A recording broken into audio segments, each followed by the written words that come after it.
Good evening. पिछली class हम लोग कृतिका में मेरे संग की औरतें के बारे में हम लोग पढ़ रहे थे।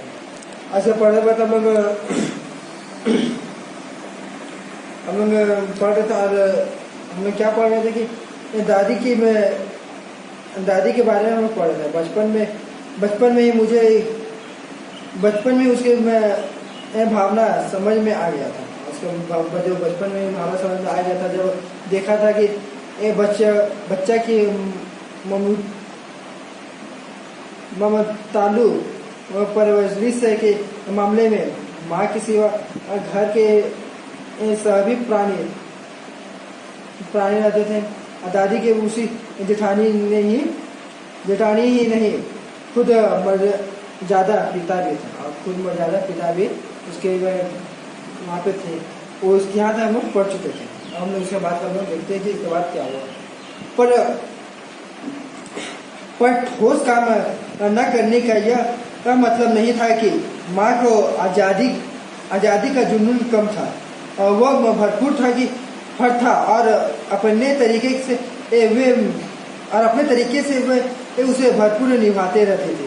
जाहिर है कि जब जुनून आज़ादी का हो तो उसे निभाने की आज़ादी भी चाहिए। क्या बोला गया कि पर ठोस काम न करने का यह मतलब नहीं था कि माँ आज़ादी का जुनून कम थे।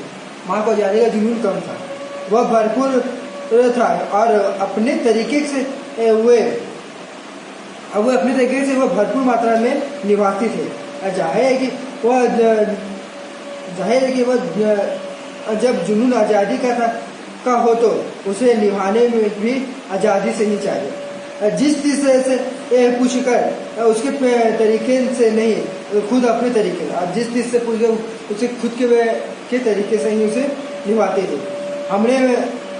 हमने अपनी माँ को कभी भारतीय माँ जैसे नहीं पाया। न उन्होंने कभी हमें लाड किया, न हमारे लिए खाना पकाया और न अच्छी पत्नी बहू होने की सीख दी। और न उसकी माँ क्या कि न उसे कभी लाड प्यार किया, न कभी उसे खाना पकाने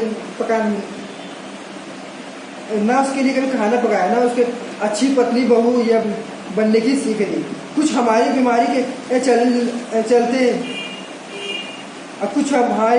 चलते भी घबराए घर बार नहीं संभाल पाती थी। और पर उसने ज़्यादा हाथ उसकी रुचि का था। उसका ज़्यादा वक्त किताब पढ़ने में बीतता था, बाकी वक्त साहित्य चर्चा में या संगीत सुनने में। और वे ये सब बिस्तर पर लेटे क्या करते थे। और उसका ज़्यादातर कैसे भी होता था कि गाना सुनने या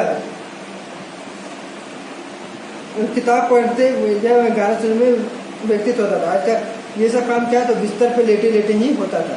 और फिर भी जैसे मैंने पहले कहा था, हमारे परंपरागत है दादा दादी या उसकी ससुराल के अन्य सदस्य उन्हें न नाम धरते थे, न उसमें आम औरत की तरह होने की अपेक्षा रखते थे। उसमें सबकी इतनी श्रद्धा क्यों थी, जबकि वह पत्नी, माँ और बहू के किसी प्रचारित अंत का पालन नहीं करते थे। सबकी खानदान के रोब के अलावा मेरी समझ में दो कारण थे। पहला, वे कभी झूठ नहीं बोलती थी, और दूसरा, वे एक ही में गोपनीय बात को दूसरे पर जाहिर नहीं करती। और उसकी माँ के एक खानदान के रूप के एक अच्छी आदत क्या थी कि वो कभी झूठ नहीं बोलती थी। वो कभी एक की बात दूसरे के पास नहीं करते। जैसे लड़की लोग क्या आदत होता है कि गोपियों की बात की इधर से उधर नहीं करते थे। पहले के कारण उन्हें घर वालों के अंदर मिला हुआ था, और दूसरे के कारण बाहर वालों की दोस्ती की हमारी की थी। दोस्ती में हमारी भी थी। माँ की भूमिका हमारे पिता बखूबी निभा देते थे। और क्या बोला गया कि माँ की भूमिका उसके पिता जो पूरा निभाते थे। और मुझे याद है बचपन में भी हमारे घर में किसी की चिट्ठी आने पर कोई उससे यह नहीं पूछता कि ये उसे ने क्या लिखा था और उसने क्या लिखा था, भले वो एक बहन न दूसरे के नाम की क्यों ना हो। और माँ ने यह जानने को बेहाल हो, माँ ने यह जानने को बेहाल हो कि बीमारी की से यह उभरी या नहीं। और माँ ने यह जानने को यह भी है कि बीमारी से वो उभरी है कि नहीं उभरी है। छोटे से घर में 6 बच्चे के साथ सास ससुर आदि के रहते हुए भी वह हर वक्त के अपनी निश्चित बनाए रखने की छूट थी। और छोटे से घर में वो अपने बच्चे के साथ सास ससुर के आदि के साथ रहने के बावजूद भी वो अपने निश्चित बनाए रखने की छूट थे। इसी निश्चित बनाए रखने की छूट का फायदा उठाकर हम 3 बहनें और एक छोटे भाई लेखन के हवाले हो गए। और इसी निश्चित के कारण वो 3 बहन और एक छोटे भाई जो थे लेखन के हवाले हो गए थे। लेखन के लिखना चालू कर दिया था। लिख के अपने पूर्वजों में माँ और नानी ही रही होती तो गनीमत रहती, पर अपनी एक परदादी भी थी जिन्हें कतार से बाहर चलने का शौक था। उसकी एक परदादी भी थी, उसके क्या तो बाहर से चलने का मुझे बहुत शौक था।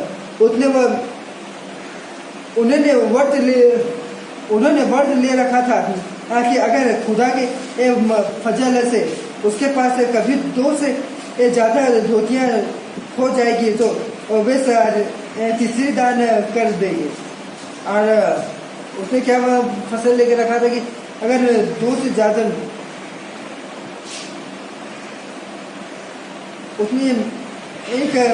उसके पास 2 से ज़्यादा धोतियाँ हो जाएगी तो वे तीसरी दान कर देगी। और 2 से ज़्यादा धोतियाँ हो जाएगी तो तीसरी दान कर देगी।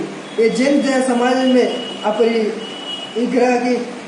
ग्रह की सनक बिरादरी बाहर हर हरकत नहीं मानी जाती, इसलिए वहाँ तक तो वो ठीक था। वहाँ तक तो ठीक था।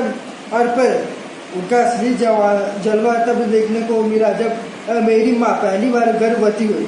मेरी परदादी ने ये मंदिर से जाकर मन्नत मांगी कि उनकी पुतों का पहला बच्चा लड़की हो। यह गैर रवायती मान्यता मांग कर ही उन्होंने चैन नहीं पड़ा। और उनके असली जगह कभी नहीं मिला। वो मंदिर जाकर वो क्या बोली कि उनकी जो पुतो है, जैसे कि इसकी माँ, उसकी जो गर्भवती है वो पहला बच्चा उसकी पोती हो, मतलब लड़की हो। उसे भगवान और अपने बीच पोशीदा रखने के बजाय सरेआम उसका ऐलान कर दिया। लोगों के मुंह खुले के खुले रह गए। उसने फितूर की कोई वाजिद वजह ढूंढे न मिले। यह भी नहीं ये कह सकते थे कि यार खानदान में पुतों की कन्या पैदा नहीं हुई थी, इसलिए माँ जी ये बेचारी कन्यादान के पुण्य के अभाव को पूरा करने के चक्कर में थे। क्योंकि पिताजी की ही नहीं दादाजी की भी बहनें मौजूद थी। हाँ, पहला बच्चा हर बहू को बेटा होता था। खैर, माँ की इन्हें अपनी तरफ से कोई सफाई नहीं दी, बल्कि बदस्तूर मंदिर जाकर मन्नत दुराती रही। और क्या कि उसकी माँ मंदिर जाके उसकी मन्नत दुराते रहे, मंदिर जाके मन्नत मांगते रहते थे। पूरा नुकुड़ गांव जानता था कि माँ जी का भागना के साथ सीधा तार जोड़ है। सब गांव जानता था, क्या जानता था कि सीधा तार जोड़ सीधा भगवान से इनका तार जोड़ है। बेतार का तार इधर वह तार खींचती है, उधर टन से अथास्त बजता, अगर वो ता के टन से अथास्त बजता।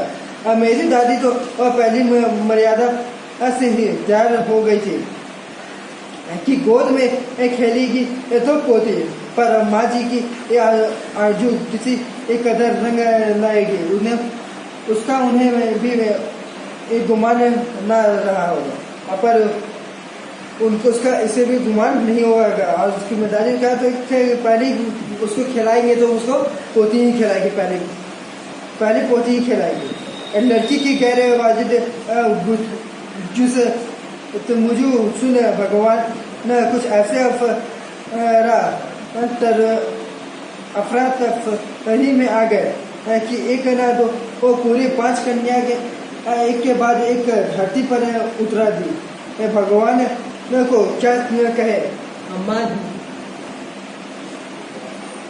माँ जी के सामने तो वो नामी चोर भी अफरा तफरी में आ जाते थे, हमारे के सामने अफरा तफरी में आ जाते भगवान के।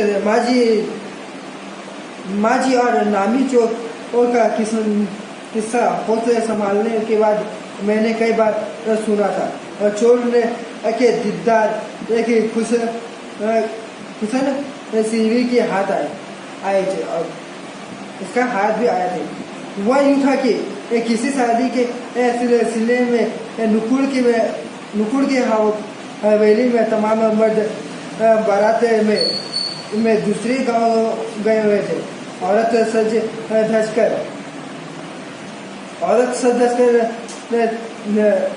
रत जगह मना रही थी।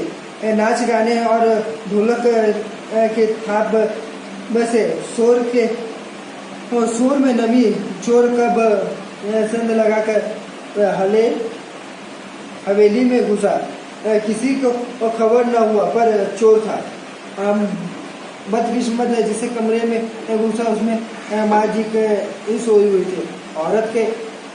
औरत के शोर से बचने को वे अपना कमरा छोड़ दूसरे के से जा सोए थे। चोर बेचारा तमाम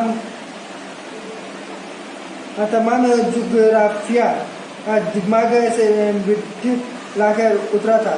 उसे क्या पता था कि इतनी बड़ी पुरखी जगह बदल देगी। खैर, बुढ़ापे की नींद टहरी चोर ने के डब्बे पाँवों की आहट से ही खुल गई। और क्या हुआ कि फिर वहाँ पे एक चोर आया। वहाँ शादी के सब मर्द जो था वो तो शादी में बिजी था।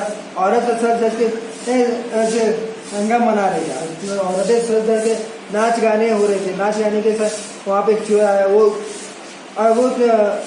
हवेली में प्रवेश किया। हवेली में जब प्रवेश किया तो वहाँ क्या देखा कि वहाँ को माँ जी ने अपने घर में कमरा को छोड़ दूसरा कमरे में जाके सो रही थी। और वहाँ से सोते सोते में चोर ने देखा और चोर के आहट से वो माँ उठ गई। माँ बोलती, कौन? माँ जी, मैं इत्मीनान से पूछा। माँ जी फिर इत्मीनान से पूछा। माँ जी को फिर वो इत्मीनान से बोला, मैं चोर युगों से चला आ रहा पारंपरिक असंग जवाब दिया। पानी पिला, माँ जी ने कहा। माँ जी ने फिर क्या बोला? पानी पिला। जी, मैं चोर झिझक कर रह गया। और फिर वहाँ चोर जो था झिझक कर रह गया। इसके बाद क्या हुआ हम लोग नेक्स्ट क्लास में देखेंगे। इसके बाद का हम लोग स्टोरी नेक्स्ट क्लास में पढ़ेंगे। आज के लिए इतना ही। आज हम लोग आज तक जो क्वेश्चन मिल रहा है, क्वेश्चन हम लोग बनाने की कोशिश कीजिएगा। क्वेश्चन इतना हार्ड नहीं है कि नहीं बनेगा। आप लोग सोच रहे होंगे कि क्वेश्चन सब ये लोग खाली पढ़ा रहे हैं, क्वेश्चन से नहीं दिया जाएगा। तो क्वेश्चन से आप लोगों को मिलेगा, ऐसा ही क्वेश्चन से नहीं मिलेगा। क्वेश्चन से मिलेगा, पर आप लोग को जो खुद का क्वेश्चन से निकालना है वो खुद का क्वेश्चन से निकालिए और ज़्यादा से ज़्यादा टाइम पढ़ाई फोकस कीजिए। और जो क्वेश्चन से नहीं बनता है, ये क्वेश्चन से नहीं समझ में आता है, तो सर को बोला कीजिए कि सर ये क्वेश्चन से नहीं समझ में आया, इस जगह का टॉपिक समझ में नहीं आया। क्या होगा कि आपको बताया जाएगा कि यहाँ से पढ़िए, यहाँ से किए, तो आप लोग को बताया जाएगा। इस प्रकार से आप लोग को किया जाएगा। और ज़्यादा से ज़्यादा टाइम अभी घर पे ही व्यतीत कीजिए। और जो मार्केट जाते हैं तो मास्क और हाथ सैनिटाइज करके जाइए और फिर लौटने तो हाथ सैनिटाइज कीजिए ही। चलिए।